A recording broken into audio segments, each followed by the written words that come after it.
8 keys to success. Today I want to talk about what have been the 8 keys of success for me. You remember, you are always the guru. You know deep within your soul what is your keys to success. I'm sharing with you 8 that you can try on, see if they resonate for you, that have worked for me in my life.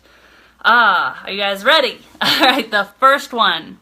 You can't give away what you don't have. So let's dive deeper into that. You can't give away what you don't have.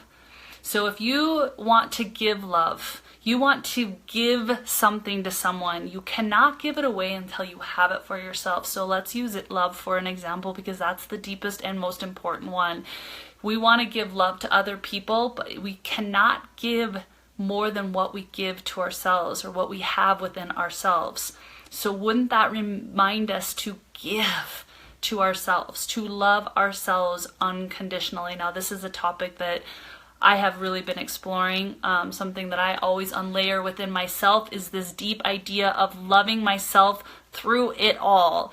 And there are days when I feel on cloud 9 and I'm like, I got this in the bag. I'm super confident. I super love myself. And then other days I have pummeled and I'm feeling like I'm nothing. And I know I'm not alone in this. So it's really important to give yourself the love that you desire from others. And also, if you want to give more love and you want to give more to your spouse, you want to give more to your children, take time to give it to you. You cannot give what you do not have. All right, so what you have on the inside is what you will be giving away. If you have anger, you have resentment, you have betrayal, or any of those emotions inside of you, that's what you're emanating. That's what you're giving out. So really, really hone in. What do you want to be giving out to the world? Energy is so, so important. It's inevitable what you're giving out. You can think it's your own and you can think that you're hiding it. No. Energy is energy, and so you're emanating whatever you're feeling inside. So start with loving yourself. Start with saying loving affirmations to yourself all the time. Number 2, don't identify yourself with what you accomplish. Woo! Don't identify yourself with what you accomplish. We do this a lot. We have been taught to do this from our childhood.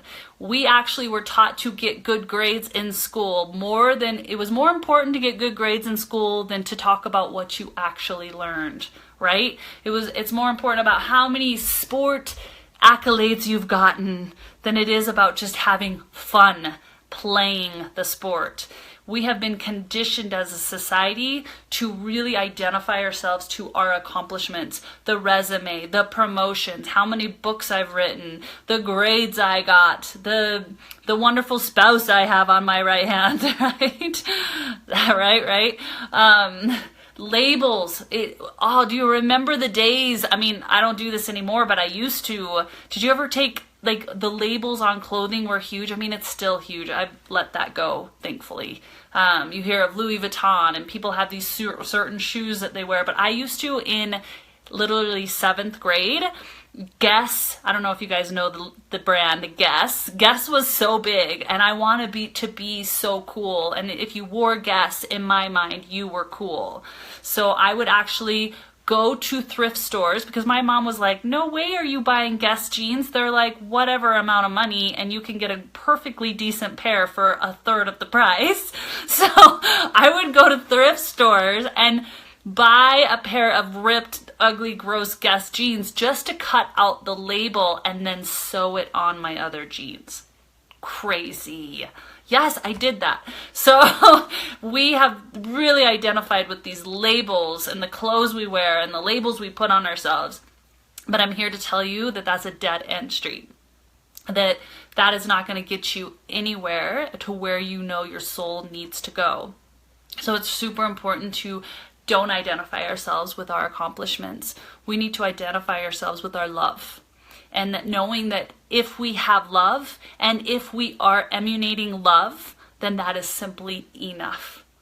You don't have to go write that book. You don't have to go do that thing unless you're feeling called to it, but it doesn't matter. You don't need those accomplishment accolades just to have them. Number 3, probably the most important one. No, the second most important one. My last one is the most important one. As you think, so shall you be. As you think, so shall you be. This is the most important master you can take on your life. It is as simple as this. You guys, if you can take anything home today, it's as you think, so shall you be. Everything you think will become your reality. Everything in the present moment that you're thinking about will become your present reality. Watch your thoughts.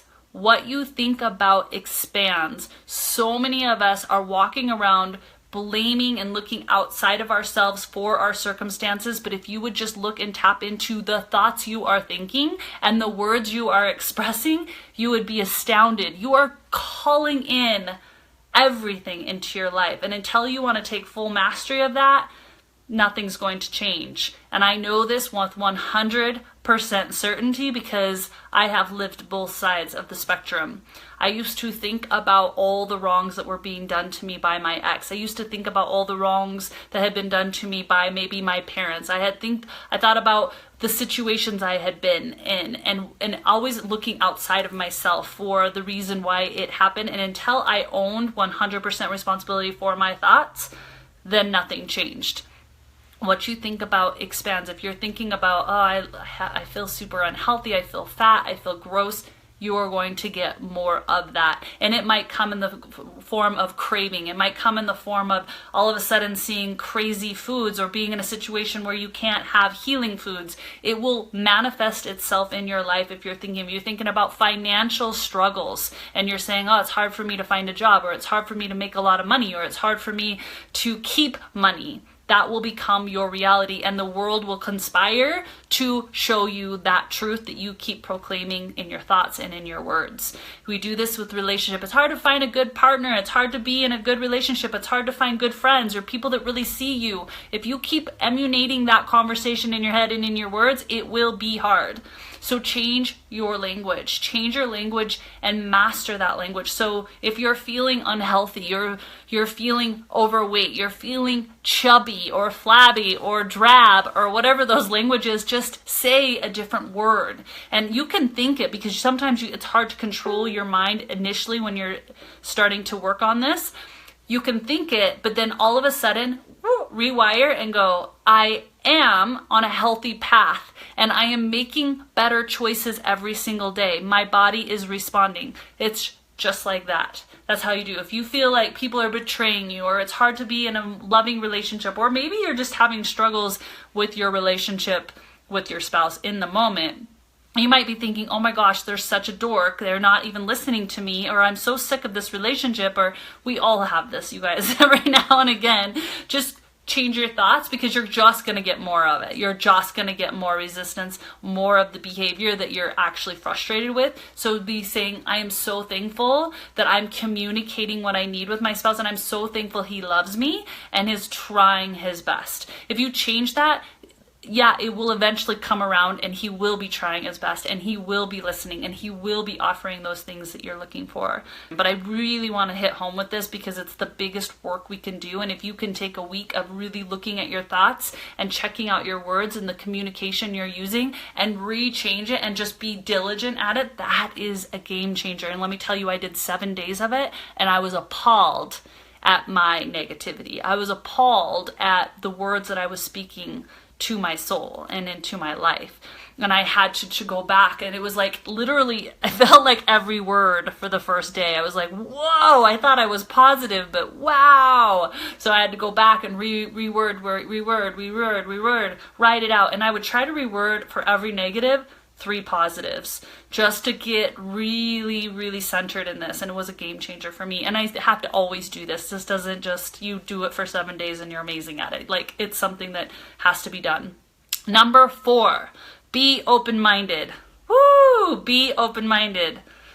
What do I mean by that? You might be thinking that means disregarding the things that we've been taught in the past around conservative. I don't mean that. About being conservative, I don't mean that. What I mean by being open-minded is open to everything and attached to nothing. So open to everything and attached to nothing. So no one knows enough to be a pessimist. We don't know enough to be a pessimist. Listen to that. We don't know enough to be a pessimist. When we close our mind to what is possible to us or humanity, we close off the genius that lives in each one of us. This doesn't mean finding fault in everything you have been taught. Just open to the potentiality of anything is possible. Anything is possible. Finding within ourselves to get rid of the trait. This is a really big trait that most of us has, and it's finding within ourselves to find offense in things around us.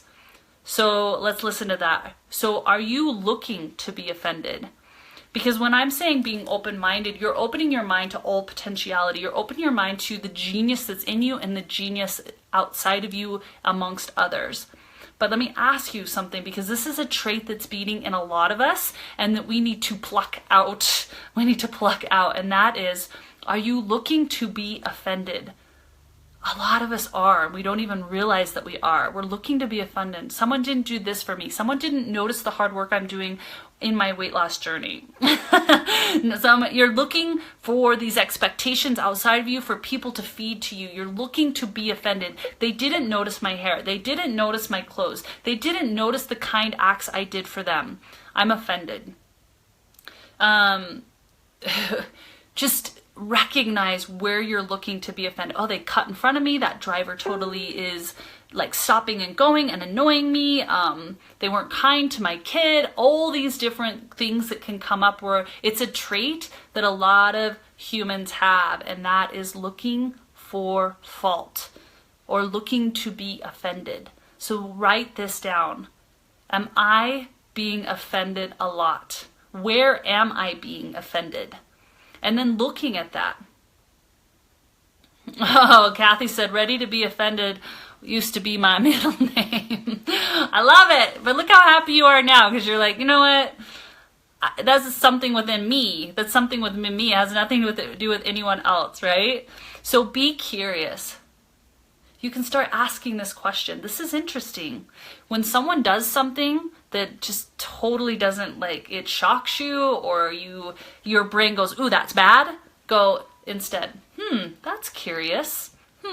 That's interesting. They're wearing that. They said that. They like to drink that. They eat that. They have that type of relationship. Just be curious.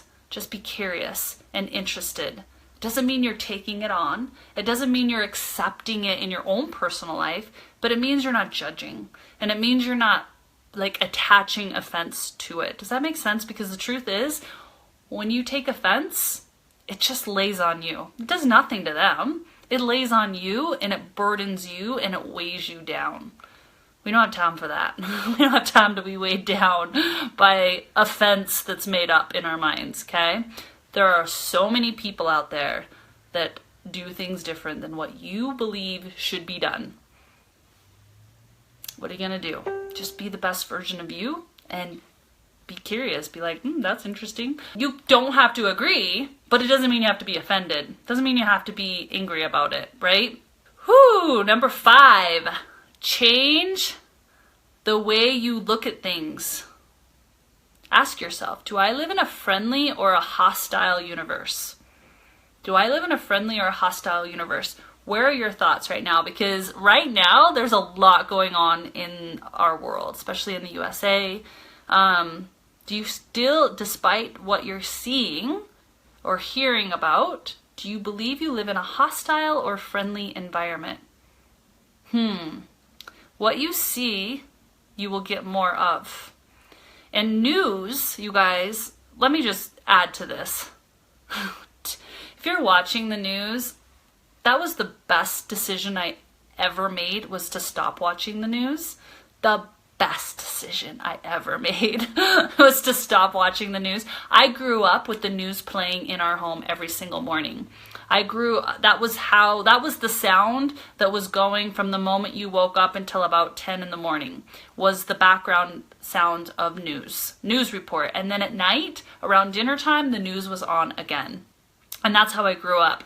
So I just thought, sometimes you get conditioned to those sounds. Maybe you're not really listening, but it's subliminal, it's subconscious, the messaging come on. And I have to be honest, you guys, the news is about sharing with you negative things, because negative things, if you look at any reality show out there, it all portrays around drama. For some reason, us humans love to watch drama. And so the news knows that you're not going to watch it unless they portray some type of catastrophe or drama. They do not highlight all the amazing things that are going on in the world. And there are way more good things going on in the world, and random acts of kindness, amazing miracle stories going on all the time. And I know there have been people that have tried to put those shows on TV, but for some reason, humans do not watch them. They don't get the ratings. The drama does. Look at every show. It's all around drama. The good and the evil, the drama, the broken up relationship, naked and afraid. I mean, I think of all these reality shows and I'm like, wow, we're an interesting culture. Interesting. But news is going to totally change the way you look at things. So watch that. What am I looking at? What am I allowing? And change it. And if you change the way you look at things, things change in your life. It is so true. It's once again, what you focus on expands. This is not just a fun thing to say. When you look at things, when you change the way you look at things, things in your life change. That's not just a fun thing to say. Change the way you look at things. And that can just start with going, I'm going to start looking inside. I'm going to start looking inside. All right, number 6, there are no justified resentments. Now, this one was a little deep for me about 3-4 years ago because, and the reason it's deep is because there are so many things that people do that hurt us, and we think in our mind we're justified to resent them or to resent that situation. But here's the deal. There just is no justified resentments. And I can say this because I have been hurt. I have been left with $47 as a single mom from my ex, taking all of my resources, all my hard-earned money, all my savings, all my kids' savings grains. I've had other tremendous crazy things happen during that time that I don't even talk about, as I don't need to, that were displayed on me.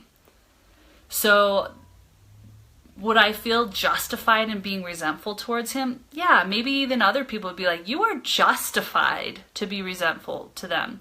You might think you are, but here's the truth. It doesn't matter what someone has done to you. If you're going to choose to feel resentment, you're going to choose to feel anger, you're going to choose to feel these things and portray it and project it on that person, it only comes back and weighs you down. It only comes back. And I care about each one of you. I could care less about the story or who has hurt you. I care about you. And so it's time, as you, me, we let go of those resentments because they no longer serve us. They no longer serve who we're becoming, who we are, and who we're meant to be. I think I'm on number 7. Walk down another street. The best way to talk about this is through another story. There's a lady. She's walking down the street. She's walking down the street. And she sees a big hole. And she falls in it. She walks right into it. She's like, this ticks me off. This is not my fault. Who put this big hole on this street? I fell in it. I'm mad. And she takes forever to get out. Same lady decides, this is chapter 1. That was chapter 1. Chapter 2. She walks down the same street. She sees the same huge hole. She falls in it. She's mad. She knew the hole was there, but she fell in it anyway. She's ticked about it, and it still takes her forever to fall out. Or to get out. Chapter 3. Same lady, walking down the same street. She sees the same big hole, but now she sees it. She registers it.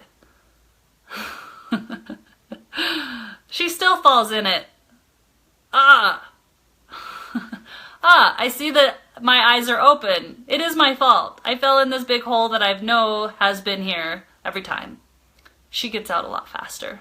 Chapter 4. She goes, I'm gonna walk down that same street. She sees the deep hole. She sees it. She goes, I'm not falling in it. She's gonna walk around the hole. She walks around. Chapter 5. She walks down another street. Yes. How many of us are in patterns that do not serve us? They're patterns that we don't even see that we're doing on a regular basis. Patterns of getting angry, patterns of feeling resentment, patterns of blaming, patterns of looking to be offended. They're the same dark holes. And we look at these stories and we think, oh, that's so absurd. But the truth is, a lot of us are doing these same actions, and it takes someone who's looking from above going, that's the exact same big hole that you keep walking in, and you keep blaming everyone else about it when it lies within you. And then it just takes the wise person to go, you know what, I'm walking down a different street. I'm doing different patterns. So ask yourself, your assignment for this week is to ask yourself, what patterns do I have in my life? What patterns do I enjoy and serve me, and what patterns no longer serve me? And you might need to start from the minute you wake up all the way down, writing it, looking at it, taking a mental note, a picture of what are those patterns. Obviously, we have patterns when we're driving to work. We have patterns in how we greet our family members when they come in the door. Does that serve you, how you greet them? Could you change up that pattern? The pattern of what you do when you say to yourself, when you first see yourself in the mirror? Or what is that first thought or feeling that you feel when you get out of bed the very first moment? And how can you change those little patterns to serve your life? Can you just say one gratitude as soon as you get out of bed and just be grateful for another day to be alive? Can you, when you see yourself in the mirror, go, you know what? You're amazing. You're amazing. Look, your hair grows, your skin generates, your heart beated all by itself all night long. Amazing. What are those patterns that are working for you? And really getting like fine-tuned on those patterns. Are you going first thing to the coffee maker? Not even thinking about it, but putting dark coffee in your body first thing in the morning? Or are you going, you know what? I deserve to have something healing in my body, and I'm going to change that because I know it works. I'm going to start with lemon water instead. So really looking at that, walk down another street. Be willing to change your patterns. Last key to the success. Don't die with your music still in you. And I know a lot of people have already said this. A lot of leaders, a lot of amazing people. But have you really thought about that? Don't die with the music still inside of you. Now I have to be honest, there is some music inside of me that I have not fully expressed yet. There is some music. But I ask you, what is that in your heart that you are dying to express? Maybe it's that song you want to sing, or that dance you want to learn, or maybe it's that book you want to write, or maybe it's this adventure you want to take. I don't know what it is. You know what it is. And you think about it. You actually think about it, but you have decided that either you're too old, you're too overweight, it's too late, there's not enough time, people around me won't understand. You've decided that there's a million more excuses than there is for you to live out the music that's inside of you. Now I'm really grateful because me talking to you right now is my music. And thank you so much for letting me express the music that's inside of me. And I'm so thankful I get to live it every single day. There is another phase to me though. And you will start to see it coming because I believe there's an edge to what I need to be doing. And no, it's not going to be super comfortable for my family at times or super convenient. But I'm committed to not dying with the music still inside of me. And I challenge you to do that thing that you want to do before you die. And the truth is, we don't know when our last day is, so get working on it. Yeah. Play your own music, march to your own drum, be who you are, and be you unapologetically.